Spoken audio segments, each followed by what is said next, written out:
Bago ang lahat ay luma muna. Last episode ay napag-usapan natin si Deron Williams na binabayaran pa rin pala siya ng Brooklyn Nets sa kanyang kontrata na huli pa siya naglaro sa NBA noong 2017. Ito ay dahil sa binayout siya noong mga panahon na kakapirma pa lang niya ng malaking kontrata sa Brooklyn. Ang last date na makakakuha siya ng bayad sa kontrata na yon ay nitong June 2020 lang. Ngayon para sa episode na to ay silipin natin yung ibang mga NBA players na kahit wala na sa liga ay merong pa rin nakukuhang sweldo sa kanilang mga teams. At isasama ko din dito yung ibang mga players na 2 or 3 team ang nagbabayad sa kanila habang naglalaro sa NBA. Ang mga information na to ay base sa sporttrack.com dahil ito yung isa sa mga website talaga na nakalagay lahat ng info ng mga NBA players. Ito yung masasabi nating counterpart ng basketballreference.com. Kaya umpisahan na natin. Itong una ay medyo habaan ko para mapaliwanag ko talaga na maayos. Ang former slam dunk champion na si Josh Smith ay napili noong 2004 NBA draft bilang 17 overall pick ng Atlanta Hawks. Ito ay may kakaiba sa lahat kasi alam naman natin na yung sweldo ng mga NBA players ay kada game ang bayad sa regular season na mayroong total na 82 games. Na kapag hindi sila nakapaglaro dahil sa injury ay bayad pa rin naman yon kung guaranteed contract at kung nasa clause ng kanilang kontrata. Ngayon si Josh Smith ay may kakaibang pangyayari noong 2015. Noon kasi ay nakapaglaro na siya sa Detroit ng 28 games para sa 2014-2015 season. Winave na kasi siya ng Detroit noon at 4 na araw lang ay kinuha naman siya ng Houston kung saan sa mismong araw ng pagpirma niya ng kontrata sa Houston ay naglaro din agad siya. Na sa taon na yon ay meron siyang total na 55 games para sa Houston na kung isasama natin yung 28 games naman para sa Detroit ay may total yon na 83 games sa isang season na lagpas na sa isang player na dapat ay meron lamang siyang 82 games sa isang regular season. Ang nangyari ay hindi nasakop ang isang game doon kaya ang ginawa ay nagdagdag ng bayad para sa kanya since winave nga siya ng Detroit at meron siyang max contract doon. Andun din kasi sa kontrata na yun na dapat ang isang player ay makapaglaro lamang ng max 82 games sa isang regular season. Iba naman kasi ang bayad sa playoffs na merong nilalagay ang NBA na budget. Kung matatandaan nyo, noong 2016 ay nag-sign siya sa Clippers at nakapaglaro lamang siya ng 32 games. Tapos winave siya ulit at nag-intay ng ilang araw bago siya makapunta ulit dito sa Houston. Ito yung malupitan dyan.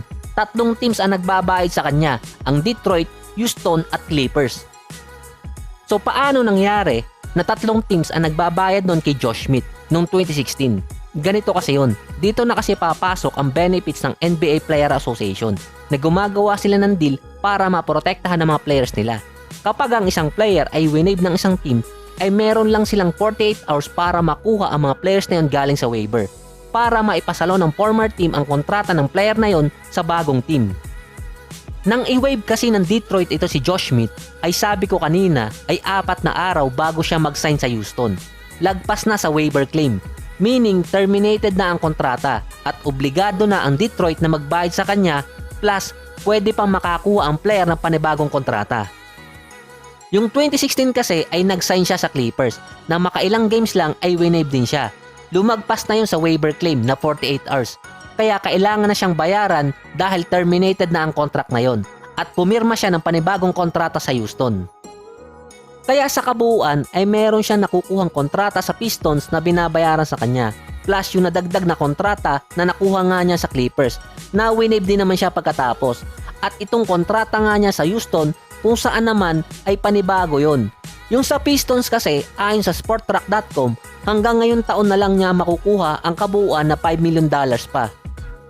Kaya bago kayo mag-comment sa isang player na wala na siya sa NBA at wala siyang championship, ay magandang i-check nyo muna yung Sporttrack para malaman nyo kung bakit hindi siya nagmamadaling bumalik sa liga. Kasi sa malamang ay katulad yan ni Josh Smith na may nakukuha pa ring pera, nakatumbas din ng isang mid-level exception contract. Bago magkaroon ang Bucks ng Giannis, ang inaasahan talaga na magiging franchise player ng team ay itong si Larry Sanders. Noong 2013 season ay meron siyang 9 points at 9 rebounds per game at kasama pa dito ang almost 3 blocks per game at kabilang pa siya noon para manalo ng Defensive Player of the Year. Ito yung nagkumbinsi dati sa Bucks na bigyan siya ng $44 million na kontrata dahil sa malaki talaga ang future noon ni Larry Sanders. Kung nagkataong nag-improve itong si Sanders tapos sinabayan pa ni Giannis, baka finish na.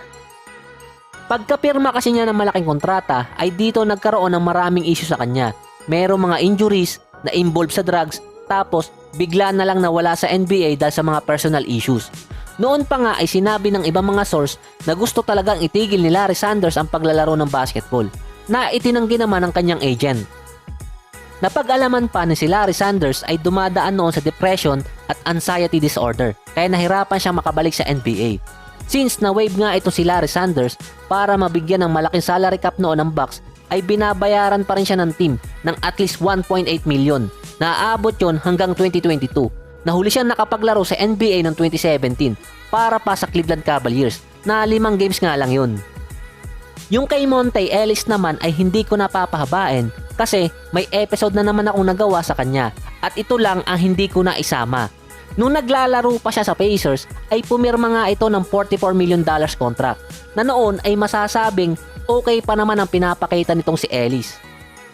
Pero ibang direksyon ang gustong gawin ng Pacers, kaya ang ginawa nila ay winave siya noong July 2017. Ito yung kaintan pa ng free agency dahil sa walang kumuha agad kay Ellis sa loob ng 48 hours ay terminated na ang kontrata na yun at kailangan na siyang bayaran sa mga natitira niyang kontrata sa kada taon at meron siyang nakukuha na $2.2 million na matatapos yun sa 2022. Halos katumbas na rin ito ng isang veteran contract sa NBA. Bayad ka na, hindi ka papagod. Si Matt Barnes ang masasabi ko namang nasa tamang pagkakataon. Kasi noong 2017, ang huling taon talaga niya sa NBA. Ito rin kasi yung panahon na pumirma siya ng $12 million na kontrata sa Sacramento. Medyo malaking kontrata pa yon, kahit 2 taon lang. Ito rin yung panahon na kainitan ng DeMarcus Cousins trade na kailangan ng Sacramento na magbawas ng kanilang salary cap at ang ginawa nila ay winave itong si Barnes dahil sa malaki ang nasasakop ng kanyang kontrata. Pagka-wave kasi sa kanya ay dumaan pa ang ilang linggo bago siya mag-sign sa Golden State. Kaya binabayaran na siya ng Sacramento, nakakuha pa siya ng panibagong kontrata sa Warriors at mas malupit dyan ay nakakuha pa siya ng NBA Championship. Na kahit hindi niya tinanggap daw ang championship ring ay masasabi talaga siyang isang NBA champion. Ang kontrata na yon ay mababayaran ng kabuuan ngayong 2020. Itong player na susunod ay hindi ko alam kung kilala nyo pa, pero isang matatawag itong role player. Pero masasabi ko ding swerte. Kahit wala na siya sa NBA at wala siyang championship, si Andrew Nicholson ata ang player na hindi naglaro sa isang team pero binabayaran siya ng team na to, ang Portland. Noong kasing 2016 ay pumirma si Nicholson ng kontrata dito sa Wizards. Ngayon, naging part naman siya ng trade papunta sa Brooklyn para makuha ng Wizards si Bojan Bogdanovic. Nakapaglaro lang siya dito ng 10 games gamit ang kontrata niya na galing pa sa Wizards.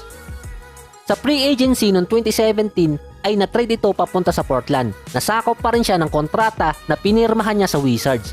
Ngayon, ilang linggo lang din ay na-waive siya at may natitira pang pera sa kontrata na yon na kailangan siyang bayaran ng Portland kahit hindi siya nakapaglaro sa kanila ng isang game at ang presyo ng kontrata na yon ay nasa 20 million pa.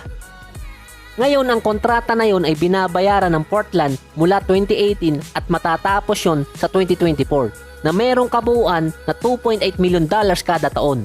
So sa malamang ay sasabihin nyong ang malas naman ng Portland at nagbabayad sila ng ganong kalaking pera sa isang player na hindi naman naglalaro sa kanila. Sa totoo lang, yan ang pinagbabawal na technique sa NBA. Kasi mas maganda magbayad na sila ng fixed contract na ganito kaysa magbayad sila ng tax. Ginagawa kasi ito ng mga teams para matapyasan ang kanilang salary cap kapag meron silang gustong player na kunin na sa tingin nila ay lalagpas na yun sa salary cap at kailangan nila magbayad ng sinasabing tax. Ayon kasi sa report, kada dollars na lalagpas sa salary cap ay meron yung equivalent na at least $2. For example, kung lumagpas ang isang team sa salary cap ng 2 million, imbes na 2 million lang ang babayaran nila, ay sa malamang umabot pa yun ng 3 to 4 million dollars base nga sa computation. Meron kasing involved ditong accounting kaya medyo mahirap ipaliwanag. Since napag-usapan din natin ang Portland ay isama ko na din si Carmelo Anthony. Since ang Portland talaga ang nagbigay sa kanya ng pagkakataon. Ang kontrata kasing binigay sa kanya ay nasa 2 million. Mababa kung tutuusin sa katulad ni Carmelo Anthony. Pero ang totoong sinasahod talaga ni Carmelo Anthony ngayong taon ay nasa $10 million. So paano ulit nangyari yun? Syempre, Carmelo Anthony yan. Meron na napatunayan. Kung maaalala nyo, ay na-trade nga si Carmelo Anthony sa Atlanta Hawks. Gamit pa ang kontrata niya nung nasa New York Knicks pa siya. Kaya masasabi nating nakalusot doon ng Knicks at OKC kasi nasa 25 million pa yon. Dito nayari noon ng Atlanta Hawks kasi malaki ang kakainin sa salary cap nila. Para mawala yon ay kailangan nilang i-buyout or i-waive ang kontrata na yon ni Carmelo Anthony. Pero syempre okay lang yon kasi babayaran pa rin naman sa kanya ang 25 million na huling kontrata niya sa New York na nalipat sa OKC nung matrade siya. Tapos, tinrade naman siya ng OKC na napunta ngayon sa Atlanta Hawks na kailangan nilang i-waive para mawala yon. Yan yung naging pattern ng kontrata ni Carmelo Anthony. Nang 2018 ay alam naman natin na nag-sign sa Houston itong si Carmelo Anthony na meron siyang kontrata doon na $2 million. Nakalauna naman ay na-trade siya papunta sa Bulls na meron pang natitirang 1 million. Sabi ko nga ang bayad sa mga NBA players ay monthly. Si Carmelo Anthony noong 2018-19 season ay binabayaran ng Hawks ng $8 million dahil hinati nila ang natitirang 25 million. Natatagal yun ng 2021.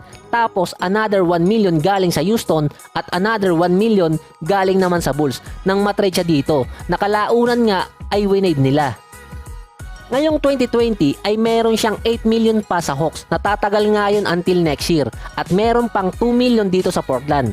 Yan ang naging kwento ni Carmelo Anthony kung bakit nga ba siya hindi nagmadali noon basta pumasok sa isang team. Kasi may pera pa siyang nakukuha at nagkataon na ang Portland talaga ang nangailangan sa kanya. Ito pa yung isang player na medyo matindi, si Luol Deng, na maaalala nyo ay pumirma dati sa Lakers ng mahigit $20 million.